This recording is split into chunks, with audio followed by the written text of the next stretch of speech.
Welcome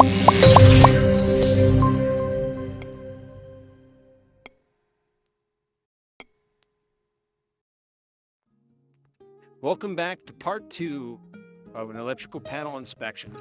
So I've taken the dead front cover off the panel this time, but before we get inside, I want to recap on the knockout covers. So the knockout covers I showed you in the last video on the side panel was exposed. There was missing the knockout cover right there. That should be replaced with a secure clamp to secure the wire and to fill in the gap there to prevent any shock hazard. So on the dead front cover, we have these rectangle shaped pieces that would cover a breaker. So that is also a knockout cover. If anything's missing, if there's any gaps inside the dead front cover to expose anything, that's considered a shock hazard. So let's get to the panel. The first thing an inspector will like to point out for a client is the type of wire that's being used in the branch wire system. So up top, we have a lot of cloth sheath wire, which was the first non-metallic wire used back before the 60s. It was discontinued between the 60s and the mid-70s. We now use Romex plastic sheath wire, which is the most up-to-date we have today.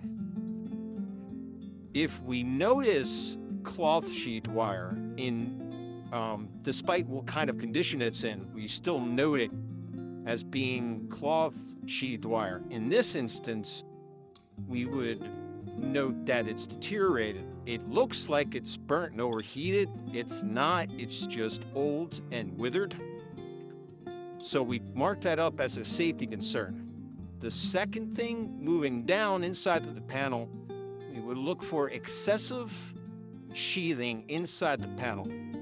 So it's been noted that with Romex plastic sheathing inside the panel, there's no maximum, there's no minimum, but according to NEC, it's 1/4 inch is the acceptable amount of sheathing permitted inside of a panel. Anything greater than 1/4 of an inch, we mark it down as a safety concern. So we'll move down. I want to point out antioxidant paste, but I want to say that for another video. And then I'll explain more about what that is. The next thing we'll look for or look at are the breakers in the panel. So we look for compatibility in all of the breakers. We also look for any loose breakers. And on the bottom left here, we have a loose breaker, which is considered a safety concern, a shock hazard. We'll mark that down as well. So the next thing we look for in our breakers, we look for any double tap wires. That would be 2 hot black wires in one breaker. Sometimes the breakers are made for 2 wires, but if we notice that is not the case, we mark that down as a deficiency.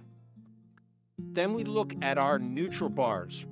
Our neutral bars are on the sides of the breakers. Look for white neutral wires. If we see 2 connected into one spot, we mark that down. It is against NEC, and it is a safety concern, so we mark that down. So the next thing I would look for are any unmarked neutral wires connected to any of the breakers. So the neutral wires are the white wires, and if they're connected to any breakers that are if they're unmarked, which means there's no black tape around them, or they haven't been marked by an electrician or even a black Sharpie, I would write that up as a deficiency because it's against NEC to have any unmarked neutral wires connected to any breakers inside the box. So those are a few things that I would look for in an electrical panel. I know there's many more things to look for, especially in this electrical panel, but I'm going to cut it short for right now and save some more information for another video, maybe a part 3. I'm hoping to get to that as soon as I can. Thank you for watching. If you have any questions, please feel free to hit the comments down below and let me know. Thank you. Bye.